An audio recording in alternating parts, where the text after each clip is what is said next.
le véritable remède pour une bonne santé. Pour ne rien manquer, n'oubliez pas de vous abonner.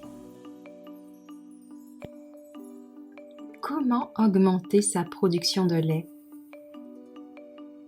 De nombreuses mères s'inquiètent de la faible production de lait, mais la plupart du temps, votre corps produit exactement ce dont votre bébé a besoin, même si vous ne vous en rendez pas compte. Il existe également des moyens de savoir si votre bébé reçoit suffisamment de lait. Si vous n'en faites pas assez, il existe des moyens d'augmenter votre approvisionnement. Est-ce que je fais assez de lait? Mon bébé mange-t-il suffisamment? Est-ce que ma production est normale? En tant que maman qui allaite, vous pouvez vous inquiéter des habitudes alimentaires de votre bébé. Vous pouvez également vous demander si vous produisez suffisamment de lait pour nourrir votre bébé en pleine croissance. Respirez profondément. Souvent, les mamans s'inquiètent inutilement de l'approvisionnement. Si votre bébé est généralement satisfait et prend du poids, il n'y a pas de quoi s'inquiéter. Si une augmentation de l'offre est nécessaire, c'est relativement simple lorsque vous connaissez les prochaines étapes à suivre. Comment fonctionne la production de lait? À l'intérieur de votre corps, vous avez tout ce dont vous avez besoin pour la production de lait. Les seins contiennent des glandes productrices de lait appelées lobules qui se connectent au mamelon via des canaux galactophores. Comme le lait maternel est produit à partir d'eau et de nutriments, il est stocké à l'intérieur des glandes jusqu'à ce que l'ocytocine, une hormone, leur signale de le libérer. Comment l'ocytocine est-elle déclenchée pendant l'allaitement? Dès que votre bébé ou votre tire-lait se verrouille sur votre sein, l'ocytocine commence à se libérer pour démarrer l'écoulement du lait. Incroyable, non? Ce qui est encore plus étonnant, c'est que le lait maternel fournit à votre bébé tous les nutriments nécessaires à sa croissance.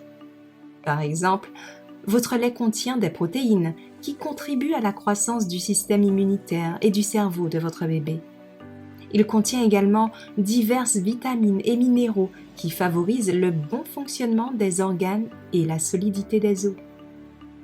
Les nutriments contenus dans votre lait maternel changeront également avec le temps pour répondre aux besoins de votre bébé à mesure qu'il grandit.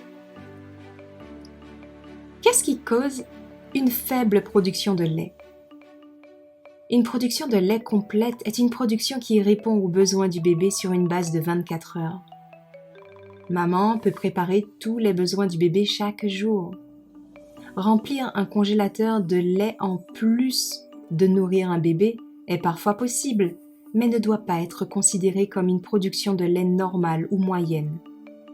Ainsi, ne pas avoir assez de lait pour satisfaire les besoins d'un bébé en pleine croissance est largement perçu, mais en réalité ce n'est pas très courant compte tenu de la définition ci-dessus. Certaines études suggèrent qu'environ 10 à 15% des mères sont aux prises avec une faible production de lait maternel. Les causes de la faible production peuvent être divisées en deux catégories. Ceux qui peuvent être changés et ceux que maman ne peut pas contrôler. Il existe certains facteurs médicaux qui causent une faible production de lait et qui échappent au contrôle de la mère. Voici quelques exemples. La plupart des facteurs qui échappent au contrôle de la mère sont liés à la médecine.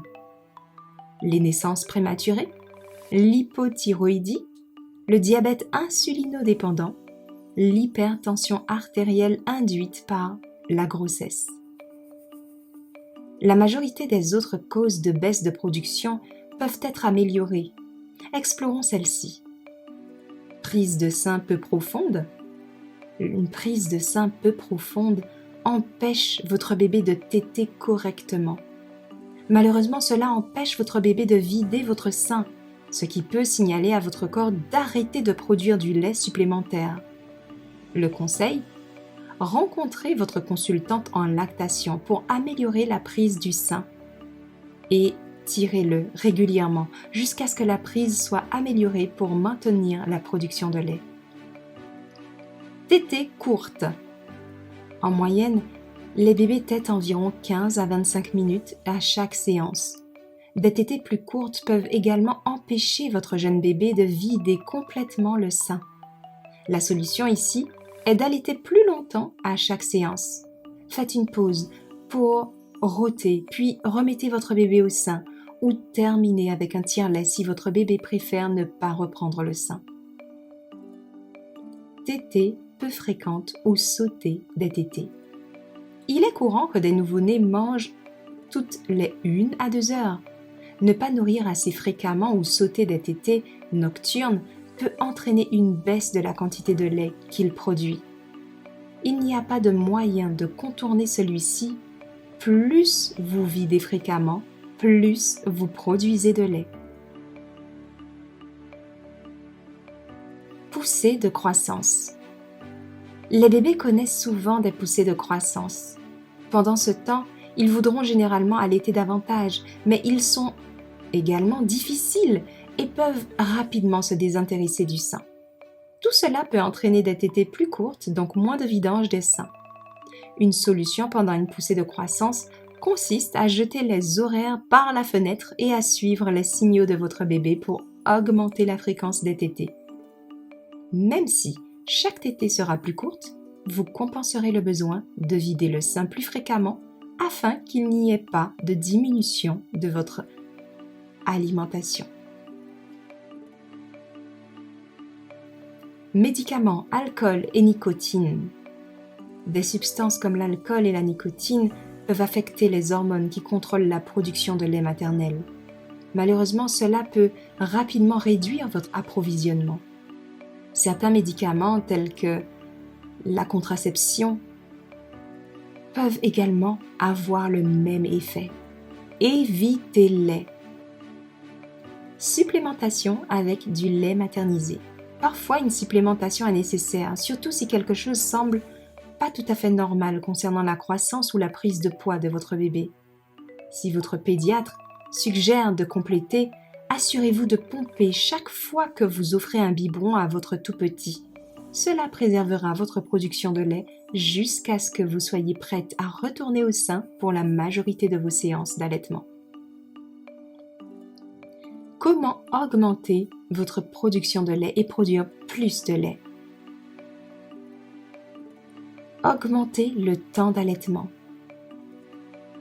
La plupart des tétées doivent prendre 10 à 15 minutes sur chaque sein pour vider le sein de lait. Pour augmenter l'offre, laissez votre bébé téter un peu plus longtemps. Ou si votre bébé est rassasié et a du mal à continuer, essayez d'exprimer son lait après une tétée, même si vous ne sortez pas beaucoup de lait. Ajustez votre position de sommeil pour éviter la compression des seins. Exercer une pression fréquente sur vos seins peut affecter votre production de lait. Si vous dormez sur le ventre, changez-le en dormant sur le côté ou sur le dos.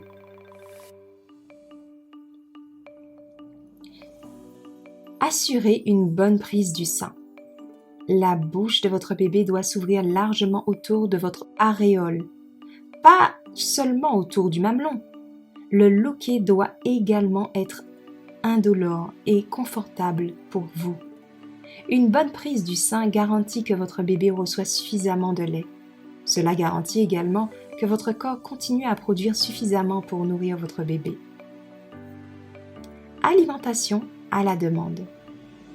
Les tétées programmées ne sont pas recommandées pour les bébés allaités. Suivez les signaux de votre bébé.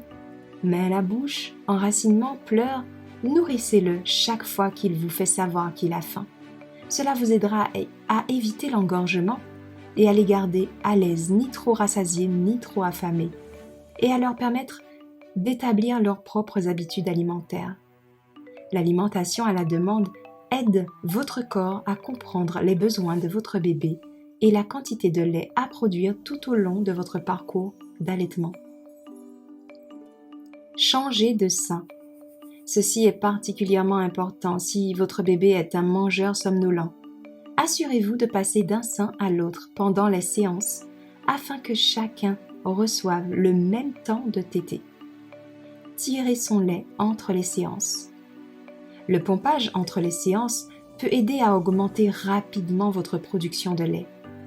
Vous pouvez également essayer le pompage électrique qui consiste à pomper pendant 1 heure d'affilée chaque jour. Envisagez d'ajouter un supplément à base de plantes, comme le fenugrec, le chardon béni, la luzerne, pour augmenter l'approvisionnement. Les biscuits de lactation, les flocons d'avoine du matin, les tisanes sont largement disponibles et peuvent augmenter l'offre lorsqu'ils sont ajoutés à un plan de pompage ou d'allaitement cohérent. Hydratez, hydratez, hydratez. La quantité de liquide que vous mettez dans votre corps affecte la quantité de lait que vous pouvez produire. Augmentez la consommation d'eau.